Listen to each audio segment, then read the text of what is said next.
Street. Petersburg Metro Explosion Kills 10 as Putin Visits City. Moscow, a bomb tore through a subway train in St. Petersburg on Monday afternoon, killing an estimated 10 people and injuring dozens more, government officials said. The explosion occurred on a subway train traveling between the Technology Institute and Syria Square stations, according to the investigative committee, Russia's Federal Criminal Investigation Agency. At the time of the attack, President Vladimir Putin was a few miles away in St.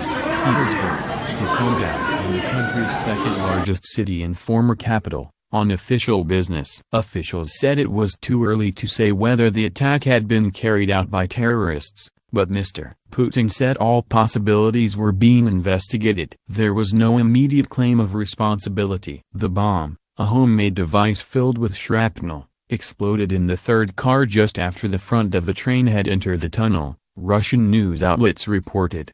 10 people died, 7 in the subway system, 1 while en route to a hospital and 2 while they were being admitted to an emergency room, and 39 others were injured, the health minister, Veronika Skvortsova, announced live on television. Some of the wounded included children, she said. Another bomb was found at a nearby station, Vostania Square, but was disarmed. A spokesman for the National Anti-Terrorism Committee, Andrei Przhozdomsky, said on television. The city announced that all surface transportation would be free until further notice, and officials urged residents to remain vigilant. I appeal to you, citizens of St. Petersburg and guests of our city, to be alert, attentive and cautious, and to behave in a responsible manner in light of events. Georgy S. Poltavchenko, the governor of St. Petersburg, said in a statement. As the old imperial capital,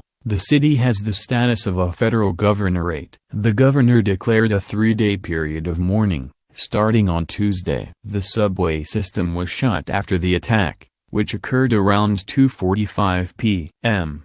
local time. The transit hubs in central St. Petersburg are normally crowded with passengers. The subway system carries 2 million passengers a day, but the explosion occurred before the evening rush hour.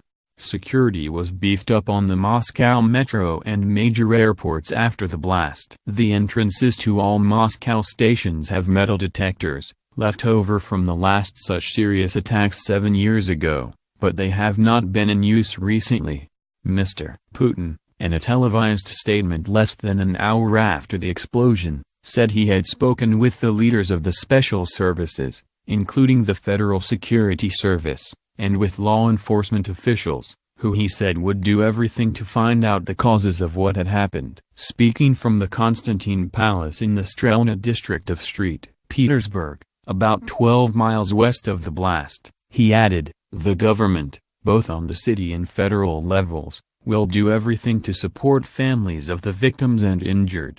Images circulated on social media showing a damaged subway car and several people on a subway platform, apparently with injuries. The Russian news media initially reported that there had been 2 explosions, one at the Technology Institute station and one at Syria Square. But by late afternoon that account was revised, saying there had been just one bombing, on a southbound train as it was pulling into Technology Institute from Syria Square.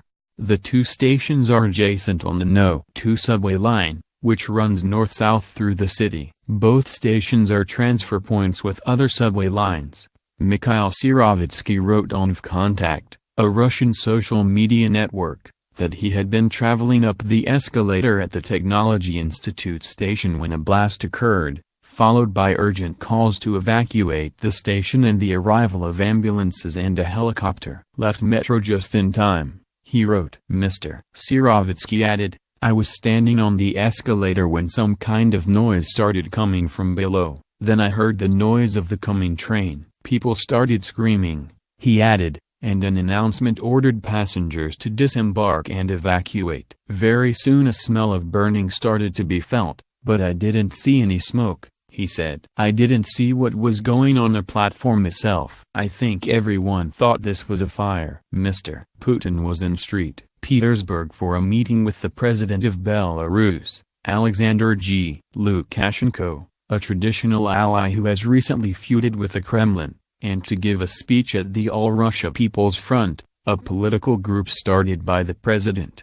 The last fatal attack on a subway system in Russia occurred in March 2010, when explosions at two stations in central Moscow killed at least 33 people. Investigators blamed two suicide bombers from the Dagestan region for those attacks. The leader of the Islamic insurgency in Chechnya, who has since been killed, claimed responsibility.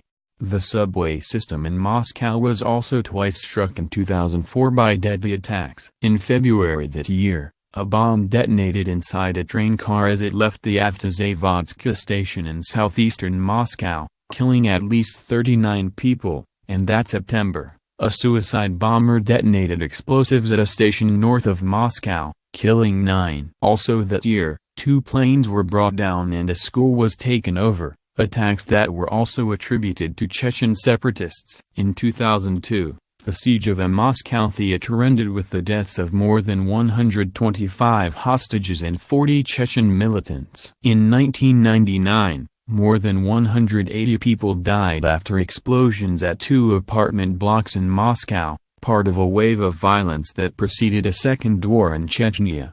Over the years, most terrorist attacks against domestic targets in Russia have been the work of Islamic insurgents, many of them fighters who fled Russia during a bloody crackdown across the northern Caucasus. Thousands more joined the Islamic State, whose leadership has periodically threatened to carry out attacks in Russia in retaliation for Moscow's bombing campaign in Syria. Mr. Putin, in deploying the Russian military to Syria in September 2015, said the move was meant to take the fight to Islamic radicals before they brought it home. Once deployed, however, the Russians concentrated more on shoring up the government of President Bashar al-Assad than on attacking the Islamic State.